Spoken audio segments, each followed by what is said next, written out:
Assalamualaikum warahmatullahi wabarakatuh. Bismillahirrahmanirrahim. Tabarakalladzi nazzalal furqana ala 'abdihi liyakuna lil 'alamin nadhira. Allahumma shalli wa sallim ala sayyidina Maulana Muhammad wa ala alihi wa sahbihi asma'in. Amma ba'du. Semua pengurus PBNU yang saya hormati, semua habaib, semua ulama yang saya hormati, wabil khusus Kiai Haji Abdul Manan, Ketua Lembaga Dakwah PBNU, yang meskipun mondoknya hanya 3 bulan ini sebetulnya problem, sehingga saya kesini ini sebetulnya tidak pernah merasa ibadah. Ini bukan dakwah, ini show dakwah. Jadi yang namanya dakwah itu ya orang-orang di kampung nggak bisa ngaji, diajarin ngaji. Seperti saya di Jogja, di Rembang. Kalau ini show dakwah. Dan ini ada agak kesalahan karena mondoknya hanya 3 bulan. Jadi tidak bisa bedakan mana dakwah, mana show dakwah. Ini jelas show itu. Mungkin yang benar-benar dakwah yang sekarang sedang bikin masjid di pedalaman Kalimantan, pedalaman Sulawesi, atau saudara-saudara kita yang di Korea, saya kemarin di Korea, itu dakwah betul. Kalau ini agak-agak tontonan ya, tapi masih bagus lah melihat wajahnya habib ulama, itu ibadah. Tapi begini ya, yang jelas saya berharap sekali, saya diundang sekali ini saja, jangan diulang. Karena mencintai ulama itu baik, tapi ngatur ulama itu dosa. Ini jadi ini harus dicatat. Jadi Imam Malik itu kalau diundang tuh marah, meskipun yang undang tuh seorang raja zaman itu, Harun ar-Rasyid. Beliau minta supaya Imam Malik baca Muwatta di istana untuk anak-anaknya, padahal seorang presiden mau ngajari anak-anaknya. Imam Malik marah, masyhur gitu, al ilmu yu'ta la ya'ti, ilmu disowani, ora kok ilmu yang sowan. Di mana-mana timba itu ke sumur apa sumur yang ketimba? Timba ke sumur. Ini agak kecelakaan. Pakai air pam. Air pam katanya. Sudah banyak air. Sehingga saya kata orang banyak itu di SK-kan PBNU, tapi itu tidak pernah saya pikir. Karena saya melakukan kebaikan itu sebelum dapat SK. Saya ngajar sebelum dapat SK, saya dakwah di mana-mana sebelum dapat apa? SK. SK saya langsung minallahi ta'ala, dari Allah Ta'ala. Jadi kalau PBNU niatnya ikrar bahwa orang yang sudah manfaat diangkat, itu saya terima. Tapi kalau merasa ngangkat saya, tak lawan di pengadilan itu. Karena saya sudah jadi kiai sebelum diangkat PBNU. Ya ini saksikan ya para muhibin saya. Jadi kalau SK itu ikrar, ngakui kalau Gus Bak manfaat, saya terima. Kan hanya ikrar saja, apa? Tapi kalau merasa ngangkat dari bawah ke atas, itu tak lawan sampai apa? Pengadilan, sampai di akhirat. Tersangkanya ya yang sedang jabat sekarang itu. Tapi saya yakin enggak, Kiai Miftahul Ahyar itu orang alim, karena alumni Sidogiri dan menantunya Syekh Duki. Di antara gurunya itu pernah mbah mertua saya, karena istri saya orang Sidogiri. Beliau juga besanan sama keluarga Lasem, saya ini Durriyah Lasem. Pak Said Akil juga orang alim, mbah-mbahnya juga orang alim. Baru kemarin nyocokkan nasab sama saya. Buyut-buyutnya beliau itu adik buyut saya, pernah cocokkan sama saya. Gus, saya sama saya tua mana? Tua saya, buyut kamu adik buyut saya, kata saya gitu. Tapi saya tetap hormat sama beliau karena ya pernah sepuh umurnya setidaknya. Jadi saya ulang lagi, ngaji seperti ini itu sebetulnya lebih ke show, pertunjukan. Supaya pertunjukan ini tidak dosa, saya isi ngaji betulan. Tapi jangan diulang. Karena biasa ngaji rutin. Saya di Jogja tafsir Jalalain sudah juz 23. Pernah khatam hikam. Sekarang Nashahul Libat separuh. Saya ngaji di Sidogiri Itkon, di Sarang Balaghatul Quran, di Hajen Lubul Usul, tapi sarahnya yang Thariqatul Husul, sarahnya Mbah Sahal Mahfud. Jadi baru di sini ngaji bersaing sama orang yang mondok berapa? 3 bulan. Ini masalah. Masalah. Nggak boleh mondok itu harus buat tulis zaman. Tapi ya tidak apa-apa, mungkin laduni ya. Jadi kalau mondok cepet itu kemungkinannya apa? Laduni. Begini, tapi saya tertarik apa yang dikatakan Kiai Haji Abdul Manan tadi menyangkut kalimat tauhid. Saya ngaji di mana-mana bilang, kalau ngaji itu yang tahqiq itu detail. Detail itu bahasa Arabnya tahqiq. Jadi kita misalnya berpikir secara jernih, orang yang kafir 70 tahun itu pasti menjadi muslim karena melafadzkan la ilaha illallah. Dan itu bi ijma'il ulama. Semua ulama mengatakan demikian. Saya ulang lagi, itu bi ijma'il ulama. Karena mansus di Quran ada ayat qulil ladzina kafaru iyantahu yughfar lahum ma qad salaf. Kalau orang yang kafir 70 tahun bisa dihilangkan kekafirannya hanya dengan kalimat la ilaha illallah Muhammadur Rasulullah. Berarti kalimat ini statusnya apa? Penghilang kekafiran, apa? Penghilang kekafiran. Lalu ada kelompok yang mengatakan gara-gara kalimat la ilaha illallah dan pegang patok nisan itu orang menjadi kafir. Ini kan jadi paradok.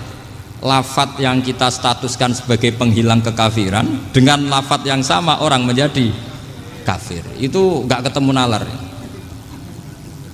Mbok nalar paling apapun tetap nggak ketemu. Kecuali tadi ya dalilnya pokok yang ngotot tadi. Itu memang kacau itu. Tapi alhamdulillah mereka insya Allah ya sadar. Kamu jangan bayangkan mereka tidak sadar terus, berarti kamu doanya jelek.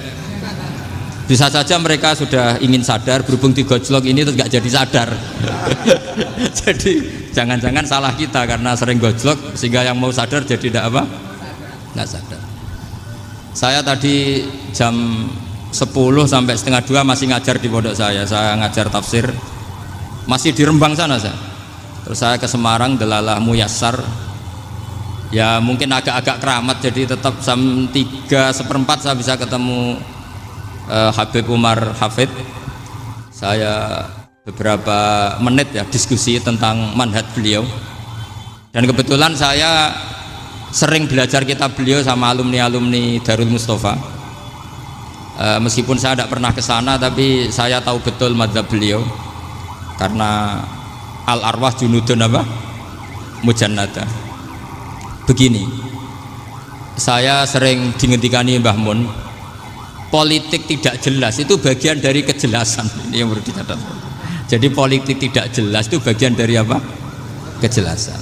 Misalnya begini, siapa yang mengira Khalid bin Walid yang sangat musuhi Rasulullah, dia panglima orang kafir ketika mengalahkan Rasulullah di perang Uhud, akhirnya Khalid bin Walid masuk apa? Islam. Begitu juga Wahsy, qatilu ahabbin nasi ila Rasulillah, pembunuh Sayyid Hamzah, akhirnya juga masuk Islam. Begitu juga Abu Sufyan, dia pemimpin besar kafir Mekah ketika perang Badar, ketika perang Khandaq, akhirnya juga Islam dan menjadi mertua Rasulullah Shallallahu Alaihi Wasallam. Dari fakta ini kemudian banyak ulama alim yang ngambil sikap itu ya coro Jawa itu anggang-anggang itu nggak tegas, tapi nggak tegas dari rumusan ilmu yang detail. Saya ulang lagi, nggak tegas tapi dari rumusan ilmu yang apa? Detail. Bisa saja orang yang sekarang kafir suatu saat mukmin atau muslim. Bisa saja yang sekarang sedang fasik suatu saat soleh. Bisa saja yang mondok 3 bulan rois PBNU. Sementara yang mondok lama kadang Kiai RT. Tapi itu hanya hukum duniawi. Saya yakin yang Kiai RT ini PBNU di akhirat. Karena mondoknya lebih apa? Lama. Itu tak jamin. Saya juga berencana mimpin itu di akhirat saja, bukan di dunia. Makanya saya mohon SK itu berakhir muktamar mendatang. Karena saya sudah kiai sebelum diangkat. Makanya saya ulang-ulang, kalau pengangkatan itu niatnya ikrar, saya terima. Tapi kalau niatnya ngangkat, tak gugat di pengadilan. Ini tidak guyon, ini betulan itu. Ya, tapi ini hanya guyon saja. Nah, ini penting saya utarakan teori ngaji ya. Ini saya bacakan naskah asli Sayyid Umar Hafid supaya Anda dapat barokah beliau. Karena beliau selain alim allamah, muridnya Habib Salim, juga beliau pernah ngaji kutub Sayyid Abdul Qadir Segaf di Jeddah. Juga beliau sering istifadah di beberapa kiai. Ini saya baca teks Arabnya kemudian saya terjemah. Bagi yang tidak setuju pemaknanya bisa gugat, karena saya baca Arabnya. Yang nggak setuju pemaknanya bisa gugat, tapi tak jamin kalah karena saya paham betul teksnya maknanya seperti itu. Logikanya tadi ya, ketika Rasulullah ngambil sikap tegas kepada Qatilu Hamzah yaitu Wahsy, dan ketika Rasulullah ngambil sikap tegas pada orang-orang yang mengalahkan beliau di perang Uhud, kaifa yuflihu qaumun fa'alu bi anbiya'ihim hakadha, bagaimana mereka jadi orang benar atau orang yang dapat kebahagiaan kalau mereka perlakuannya seperti Nabi seperti ini, yaitu Nabi sujjawajjuh masyhur wa kusirat ruba, tuh Nabi itu wajahnya terluka, gigi serinya tanggal. Orang-orang seperti ini tuh nggak akan bejo kalau orang Jawa, nggak akan falah. Tapi apa yang terjadi? Allah menurunkan ayat laisa laka minal amri syai'un aw yatuba 'alaihim aw yu'adzibahum. Muhammad itu bukan wilayah kamu ngecap orang, menstigmasi orang itu tidak wilayah kamu. Saya bisa saja mengampuni mereka atau menyiksa saya itu atau menyiksa mereka itu wilayah saya, kata Allah. Saya bisa saja mengampuni mereka atau menyiksa mereka itu wilayah saya. Sehingga akhirnya apa? Rasulullah tidak ngambil sikap yang mungkin orang lain mengatakan itu tidak tegas, tapi itu kearifan. Betul, akhirnya Wahsy malah masuk Islam. Khalid bin Walid panglimanya juga masuk Islam. Dan beberapa orang kafir juga masuk Islam, termasuk mimbenihim, ketuanya yaitu Abu Sufyan. Ini penting saya utarakan. Makanya ini saya baca pembenaran dari konstruksi pikiran tadi. Nah ini supaya khas. Ini khasnya orang mondok 10 tahun ini. Jadi ini tak baca ini. Nah, biar jelas ini nanti tagnya persis ya, tidak saya rubah. Ini di kitabnya Habib Umar Hafid, namanya itu Taujihun Nabi Limardoti Bari. Kalau diterjemah ya mengarahkan orang yang sadar, Nabi itu orang yang sadar ya, sampai ini termasuk orang yang sadar, Limardoti Robbi, menuju mendapat ridho Tuhan atau Allah Subhanahu wa Ta'ala. Saya baca tagnya ini di halaman 179. Ini tidak ada yang saya rubah, tidak saya kurangi. Bismillahirrahmanirrahim. Fala buddha an nuwattina qulubana ala annana khodamatu ahli hadal qaul wa yattali Allah min qulubina annana na'taqidu imkaniyata ayyasfa'a fi ahadina yaumal qiyamati man huwal ana kafirun yuslimu faya'lu sya'nu indal haqqi fayakunu sababan li kholasika fil qiyamah yumkinu dzalik. Jadi kita para dai, para kiai itu adalah khodamatu hadal kaun. Kita ini adalah pelayan alam raya ini yang selalu berharap alam ini akan lebih baik. Orang yang sekarang sedang kafir bisa saja nanti yang nyafaati kamu di akhirat, yaitu mereka masuk Islam lalu Islamnya lebih serius, akhirnya punya hak syafaat. Sementara kamu Islam mulai kecil tapi biasa-biasa saja seperti ini, mulai dulu ngaji terus sama Ki Abdul Manan, nggak pernah yang ngisi ngaji, itu artinya nggak ada perkembangan. Makanya saya nggak ingin ngaji lagi, karena saya ingin perkembangan Anda nanti tukang mengisi, bukan yang diisi. Kalau saya nanti ngaji lagi di sini, artinya Anda kalau tetap mendengarkan itu tidak ada perkembangan. Pantes saja semulang Gus Bahak sampean sing ngaji. Sekali-kali ada perkembangan, saya ngaji sampean yang mulang, itu bagus itu. Meskipun itu perkembangan yang menyesatkan.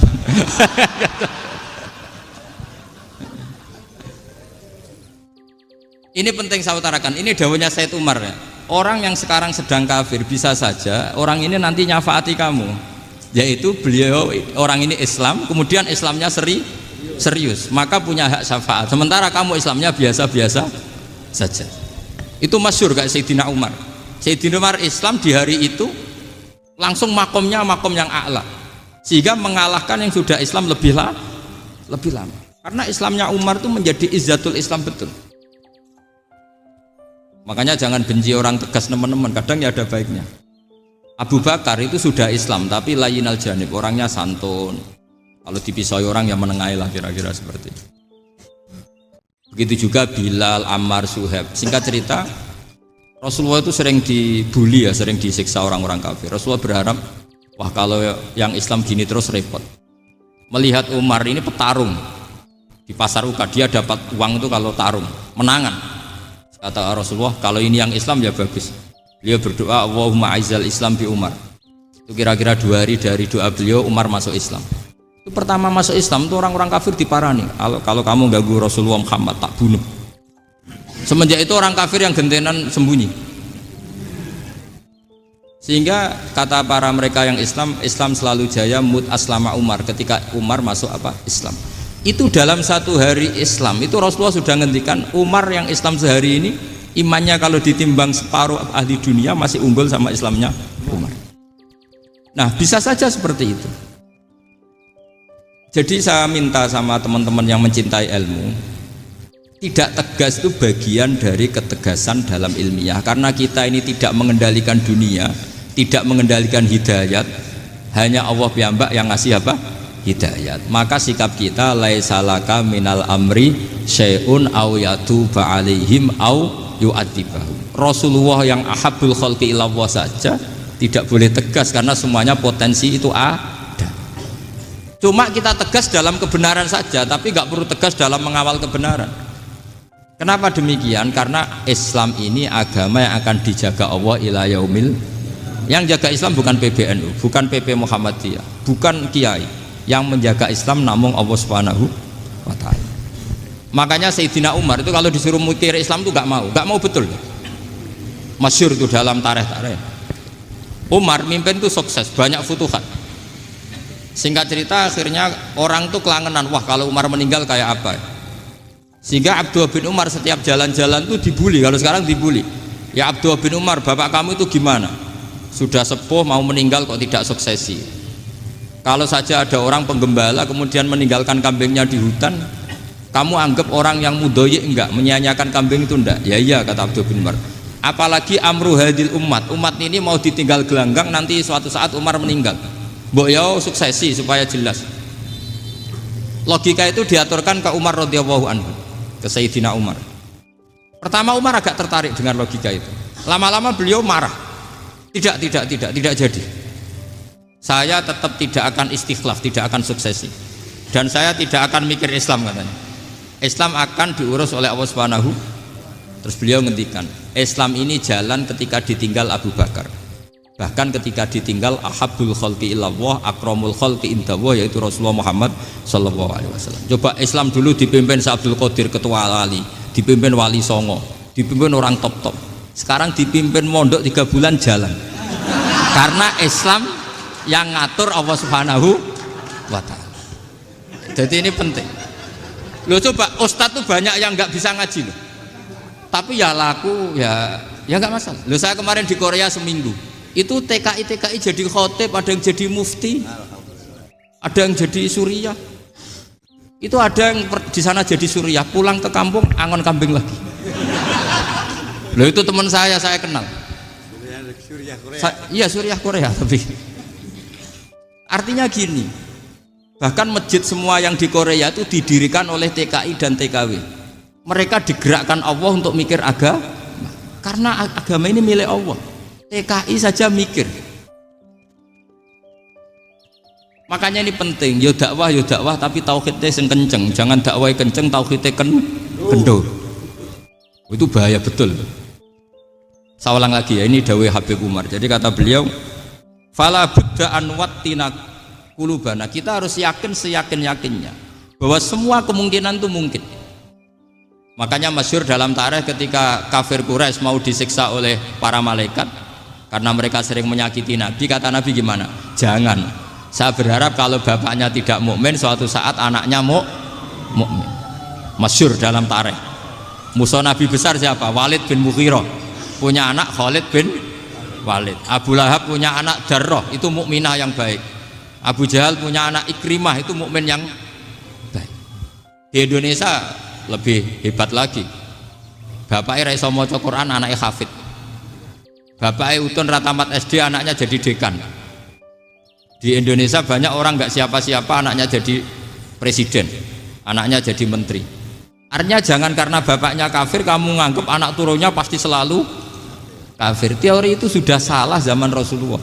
Yaitu Walid akhirnya punya anak Khalid, Abu Lahab punya anak Darrah. Terus siapa? Abu Jahal punya anak siapa? Ini penting saya utarakan karena dakwah kalau terlalu semangat nanti kalau menghilangkan tauhid bahaya. Tetap innal huda. Uni Soviet kayak apa? Mengkooptasi negara-negara sekelilingnya sampai jadi Zuni. Tapi apa yang terjadi? Uni Soviet yang runtuh, persemakmurannya semua rata-rata jadi negara apa? Islam, kayak Uzbek, kayak Ceknya, kayak apa-apa. Karena agama ini diurus Allah. Sehingga kalau tapi kamu ngitmai agama nggak apa-apa. Makanya istilahnya Habib Umar khodamah itu pelayan, nggak apa-apa. Kita ngitmai agama itu nggak apa-apa. Dengan ngitmai terus mikir nggak apa-apa. Tapi jangan mikir yang merasa kalau kita mati, wah nanti agama ini kukut karena saya mati. Kamu itu siapa? Agama Islam ini tidak pernah dipasrahkan kamu. Diurus oleh Allah Subhanahu wa Ta'ala sendiri. Sehingga ketika Wali Songo meninggal, agama ini tambah kuat sampai sekarang. Kecil saya itu kalau pengajian susahnya bukan main, harus izin sana sini. Sekarang setiap pengajian polseknya datang, polresnya datang, nggak ada intel, nggak ada apa. Padahal kiai dulu sama kiai sekarang itu kira-kira alim mana? Alim kiai dulu. Mbah Hasyim Asy'ari itu ngarang kitab sampai dibaca di Yaman. Saya sering baca juga kitab beliau, Risalatu Ahli Sunnah wal Jamaah. Kiai sekarang mau terjemah aja kadang salah memahami. Tapi ya Islam tetap jalan karena Islam ini dikawal, dijaga oleh Allah Subhanahu wa Ta'ala. Maka kalau dalam cerita tarikh sirahnya Ibnu Ishaq itu, tauhid itu penting. Beliau cerita begini, Sayyid Abdullah itu namanya Abdullah bin Abdul Muthalib. Kita tahu kenangannya Rasulullah terbanyak itu bukan dengan Sayyid Abdullah tapi dengan Sayyid Abdul Muthalib, dengan mbahnya. Karena Nabi itu mulai kecil dirawat oleh siapa? Mbahnya. Yaitu yang disebut Nabi ketika 2 bulan kan abahnya sudah meninggal. Ya saya baca ya, pakai bahasa Arab biar jadi bid'ah. Nanti kalau bahasa Indonesia ada bid'ah. Tidak betul tuh. Diba atau berjanji sebenarnya itu kitab sejarah, berhubung dibaca bahasa Arab terus kayak mantra. Terus yang belakang mau nyenggai soleh aleh, sehingga kubu sebelah bilang tuh khurafat dan bid'ah. Coba diterjemah ini, coba nanti saya baca bahasa Arab. Walamma tamma min hamli syahroni ala masyuril aqwalil marwiyatu fiya bil madinati abuhu Abdullah wa kana qad istaza bi akhwalihi bani adi minat taifatin najariyah wa makatha syahron saqiman yu'anu nasukmahu wasakwa. Terus di pojok sana bilang soleh aleh, pasti kubu sebelah yang liwat, wah itu khurafat bid'ah karena dianggap mantra. Padahal artinya coba sampean baca bahasa Indonesia, ketika hamil Rasulullah umur 2 bulan, abahnya meninggal di kota Abwa. Kota Abwa adalah kota keluarga besar ibunya Sayyid Abdullah. Kebetulan pas ke sana beliau sakit sampai 1 bulan dirawat. Bid'ahnya di mana kalau diterjemah? Wong itu kitab tarikh. Makanya saya nggak tahu yang membidah-bidahkan tiba itu karena tadi. Tapi sampean juga ikut salah karena nyenggai sholawat tantok itu. Jadi makanya saya bilang tadi kalau bahasa Arab bid'ah, kalau sudah terjemah tidak bid'ah karena kelihatan kalau itu hanya kitab tarikh. Loh, coba bid'ahnya di mana? Wa ba'du fa'aqulu wa Muhammad bin Abdullah bin Abdul Muthalib bin Hasyim. Itu kalau diterjemahkan, kamu harus tahu siapa nama Muhammad. Muhammad punya abah siapa? Rasulullah Muhammad Abdullah. Punya abah siapa? Abdul Mut. Punya abah siapa? Hasyim. Coba baca gitu di kubu sebelah. Oh iya. Berhubung baca bahasa Arab. Wa ba'du fa'aqulu wa Muhammad bin Abdullah bin Abdul Muthalib bin Hasyim. Jadi itu hanya salah baca saja. Maksudnya salah yang ngukumi, bukan salah yang baca, salah yang apa? Ngukumi. Sayyid Abdullah ini orang yang tauhidnya sangat kuat. Sayyid Abdul Muthalib lebih kuat lagi. Saya cerita sedikit betapa pentingnya tauhid. Ketika pasukan Abraha bawa pasukan gajah mau menyerang apa? Ka'bah. Itu sebelum menyerang itu semua aset-aset milik orang kafir Quraisy, milik orang Quraisy lah, itu ditawan, diambil, termasuk milik Sayyid Abdul Muthalib, milik Abdul Muthalib. Terus ketika mau masuk Ka'bah, mau masuk Mekah, kata Abraha, man sayyidu hadal wadi, siapa yang kamu tuakan, yang kamu pertuan di sini? Oh, Abdul Muthalib. Abdul Muthalib itu dipanggil, itu auranya luar biasa. Abraha yang di tempat perkemahannya itu harus duduk di atas karena dia raja, itu duduk di atas gak berani, saking wibawanya Abdul Muthalib. Ini mbahnya Rasulullah. Akhirnya Abraha bilang gini, saya duduk di bawah tidak mungkin karena saya raja, kamu duduk jejer saya tidak mungkin karena nanti umat saya kecewa karena raja kok disaingin gitu. Ya sudah, sambil berdiri-diri kita ngomong. Akhirnya Sayyid Abdul Muthalib tadi Diomongin gini, saya itu tidak ingin merusak orang-orang Mekah, orang-orang Quraisy. Saya hanya kecewa punya tempat ibadah dikencingi, diberakin sehingga saya mau merubuhkan Ka'bah. Tapi dengan damai, nggak ada perang. Apa jawabnya Abdul Muthalib? Lucu. Nggak apa-apa, Ka'bah kamu robohkan silakan, nggak apa-apa. Yang penting unta saya yang kamu sita kembalikan. Harta saya yang 100 unta kamu sita kamu kembalikan. Itu Abraha kagetnya bukan main. Kaget karena kamu itu pemimpin apa? Tadi saya hormat kamu karena kamu tak anggap orang hebat. Hadhil Ka'bah dinu abaika, ini Ka'bah itu agama kamu. Pas saya hancurkan kok kamu tenang-tenang saja. Padahal pas mau saya hancurkan kamu tenang-tenang saja, malah tanya unta kamu itu gimana? Apa jawabnya Abdul Muthalib? Inna lihadal baiti robban hamahu. Sebab Ka'bah itu ada yang punya dan pasti akan melindungi Ka'bah. Tapi kalau unta itu milik saya, ini urusan saya, ini unta. Jadi inna lihadal baiti robban hamahu itu tidak milik saya, itu ada yang punya. Ya sudah, biar yang punya aja yang jaga, itu tidak urusan saya. Akhirnya unta dikembalikan, aman deh, untung double. Terus akhirnya dia ke Ka'bah, fa'akhudha bi halaqatil bab, karena dulu apa itu halaqatil bab, karena dulu itu yang dipakai apa itu pegangan itu bentuknya apa, bulat, makanya diistilahkan halaqah apa, bulat. Kalau sekarang halaqah ilmiah itu seminar. Tidak. Halaqah itu buruhi lain lagi. Ya. Pegang terus bilang gini, kata Abdul Muthalib, ya Allah, Ka'bah ini mau dihancurkan oleh Abraha, Ka'bah ini milik kamu.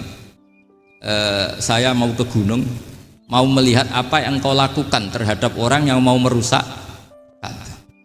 Terus Abdul Muthalib bilang ke umatnya, wa ya qaumi, ayo kita ke gunung melihat ma fa'ala rabbuna, apa yang akan dilakukan Tuhan kita terhadap orang yang mau menghancurkan Ka'bah. Jadi santai saja, santai. Terus Abdul Muthalib naik gunung sama orang-orang Quraisy. Abraha datang mau merusak Ka'bah, terus terjadi alam taro kaifa fa'ala rabbuka bi ashabil fil. Itu melihat, dan betul Ka'bah dijaga Allah. Islam juga gitu. Ketika Islam dikooptasi Uni Soviet, semua ulama, semua wali perasaannya hanya nunggu kehancuran Uni Soviet, karena pasti agama ini dijaga Allah. Saya setiap sholat, setiap munajat, ketika baca Rabbana lakal hamdu bil samawati wa mil'ul ardi. Dulu saya iskal itu janggal. Ya Allah, engkau zat yang layak dipuji, yang pujian itu memenuhi langit dan bumi. Pikiran saya kalau bumi ateis itu mujinya kayak apa? Tapi Masya Allah, ketika saya datang di Korea, bumi ateis, ternyata di sana banyak masjid, banyak tasbih, bahkan ada sakduna di sana. Karena Allah sudah ngendikan lakal hamdu mil'us samawati wa mil'ul ardi. Dan sekarang nyata, semua bumi ateis, bumi apa saja, ada tasbihnya, ada tahmidnya. Makanya sadaqallahul adzim ketika ngendikan sanurihim ayatina fil afaq walladzi arsala rasulahu bil huda dinil haqqi liyuzhirahu 'alad dini kulli. Makanya saya mohon sekali bahwa agama ini harus kamu khidmah. Tapi enggak boleh kamu pikir. Atau dibaliklah, khidmah maka memikir. Tapi tidak usah GR bahwa agama ini diserahkan sampean. Saya juga agak ridho. Agama kok diurus orang-orang kayak gini, kayak apa nasibnya? Jadi ini penting, karena rata-rata kiai alim itu tidak jelas. Terus oleh orang-orang yang nggak pernah ngaji itu, wah ini nggak jelas, nggak tegas. Islam itu harus tegas. Maksudnya tegas itu kayak apa? Tegas itu di wilayah kita. Kalau istri kamu mau diperkosa orang itu boleh tegas, itu wilayah kamu. Tapi kalau hidayat itu wilayahnya Allah Subhanahu wa Ta'ala, kita tidak pernah tahu. Bahkan yang sudah Islam saja, nyuwun sewu, itu nggak ada jaminan mati husnul. Kita tahu dalam sejarah Sa'labah itu dapat gelar hamamatul masjid, merpatinya masjid. Tapi kita tahu akhirnya Sa'labah itu apa? Su'ul khotimah. Sampai dalam Islam selalu diajarkan ya muqallibal qulub tsabbit qalbi ala din. Jadi kalau kita sendiri saja masih ingin selalu husnul khotimah, agak ada ruang untuk mudah menvonis orang lain. Makanya saya salut sekali ketika Habib Umar menulis kita semua ini mengkhidmai hadal kaun, dan selalu berharap bisa saja suatu saat orang yang sedang kafir bisa saja suatu saat muslim. Nah soal kalau yang sama yang harbi menyerang kita ya tarung. Kalau artinya kalau yang merangi kita ya kita wajib perang, kalau enggak ya habis kita. Seperti kita lakukan ketika diserang Belanda. Tapi ketika mereka musta'man, dhimmi, mu'ahad, orang-orang kafir yang mau berdamai dengan kita, ya kita damai. Sebagaimana yang dilakukan Rasulullah SAW ketika berdamai dengan kafir Quraisy yang dipimpin Suhail bin Amr. Masyhur itu dalam tarikh. Singkat cerita kan Sayyidina Ali ini pernah konflik sama orang Khawarij. Kata Sayyidina Ali, ya sudahlah, namanya kita musuhan, kita tidak usah ketemu, pakai mediator, kata Sayyidina Ali. Kata orang Khawarij, ini apa-apaan kok butuh mediator, nggak ada Qur'annya, ada hadisnya. Kira-kira kalau Pak Sayyidina Ali orang Jawa, nggak ada apa tidak tahu. Walhasil Sayyidina Ali akhirnya baca ayat, wa in khiftum shiqaqa bainihima fab'atsu hakaman min ahli wa hakaman min ahliya. Jika suami istri tengah konflik, maka yang keluarga suami kirim mediator, yang keluarga perempuan juga kirim. Terus kata Sayyidina Ali, wa amru ummati Muhammad a'dhamu min amri rajulin wa imra'atin. Kalau suami istri saja ketika konflik butuh mediator, apalagi ini kelompok besar pasti lebih butuh mediator. Akhirnya lalu mediatornya siapa? Kata Sayyidina Ali, ya siapa saja yang penting baik. Ditunjuk seseorang, diprotes sama orang Khawarij, ini orang nggak kredibel. Oh, terus Sayyidina Ali marah-marah. Rasulullah itu pernah berdamai dengan orang, bahkan orang itu kafir, yaitu Sulhul Hudaybiyah. Nabi itu berdamai dengan orang yang bernama Suhail bin Amr, ketika itu kafir. Makanya ini menunjukkan bahwa musolahah ma'al kufar itu boleh demi kelangsungan bernegara, berbangsa. Kamu tidak usah meragukan reputasi NU. Ketika dulu kafirnya kafir harbi zaman Belanda, ya Mbah Hasim fatwa apa? Jihad. Jadi jangan kira tidak tegas, kita tegas sekali, justru kita yang punya masa lalu tegas. Tapi kepada siapa dan dalam konteks apa? Paham ya? Terus ini penting sekali untuk dijernihkan. Ini saya baca berikutnya nanti, tidak supaya tahqiq saya syukur sekali, saya tadi sekaligus minta ijazah sama Habib Umar, dan memang saya ngaji ini lama sama teman-teman alumni Yaman, cuma belum pernah ketemu mu'alifnya. Tadi saya ketemu minta ijazah itu dan beliau senang sekali, bahkan sempat bikin tulisan di kitab saya ini.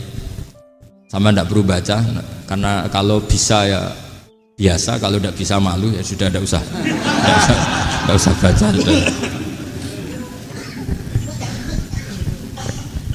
Terus ini kata beliau, ini masih saya teruskan.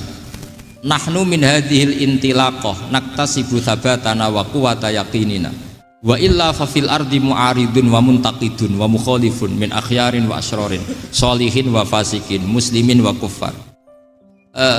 Kalau kamu punya satu metode ilmiah, metode dakwah, kamu harus siap, karena pasti ada yang menentang. Yang menentang itu ya mulai orang soleh, tidak soleh, orang macam-macam. Jadi kalau sudah punya manhaj, memang dari awal harus siap apa? Ditentang. Jadi misalnya PBNU punya kebijakan apa, ya sudah siap saja dibully. Itu pasti itu, karena nggak ada manusia semua suka, semua benci. Kata beliau, anta in kunta fi syakkin min hadzal maslak wal manhaj fattabi man syi'ta wasaha angka ghaniyah wa in kunta ala yaqinin annahu al huda wa mirasun nubuwah wa annahu haqiqatu tarjamatil ahdi ma'rab fala tata'atsar min kalami ahadin yakunu mangkana. Jadi intinya kita mengawal Islam secara rahmatan lil alamin itu justru kita berharap menjadi simpatik dan menjadikan mereka menjadi nopo Islam. Jangan ketika simpatik dianggap gak tegas. Saya masih ingat betul dawuh Mbah Mun, hak sekseni, kata beliau, saya masih ingat kalimatnya, sekseni akurat tegas itu berdasar ayat laisalaka minal amri syai'un aw yatuba alaihim aw yu'adzibahum, karena potensi sosial itu bisa rubah. Orang yang sekarang kawan kamu bisa saja suatu saat jadi musuh, yang sekarang musuh kamu bisa saja suatu saat jadi kawan. Terus kamu ngambil sikap tegas dalam sesuatu yang nggak stabil seperti ini, lalu tegas itu kan nggak pada tempatnya. Makanya yang seperti ini kata Allah pakai asa itu menawa-menawa. Asa wahu ayyaj'ala bainakum wa bainal ladzina ataitum minhum mawaddah. Bisa saja orang yang sekarang musuhan dengan kamu suatu saat dijadikan mawaddah. Kamu udah mawaddah itu saling mengasihi. Kamu udah usah tanya, wallahu qadir, kata Allah, karena Allah mampu. Jadi dalam hukum-hukum sosial Allah seringnya bilang apa? asa. Sale wa asa antakrahu syai'a wa huwa khairul lakum wa asa antuhibbu syai'a wa huwa syarrul lakum. Karena masalah sosial ini semuanya asa, yang pernah tahu siapa? Bisa saja sekarang saya Rois Surya, nanti SK-nya nggak turun lagi, tapi saya tidak apa-apa. Bisa saja nanti santri 10 tahun dipimpin 3 bulan nggak apa-apa, bolak-balik nggak apa-apa, saya tidak akan kecewa karena masya Allahu kana wa malam yasa lam yakun. Assalamualaikum warahmatullahi wabarakatuh.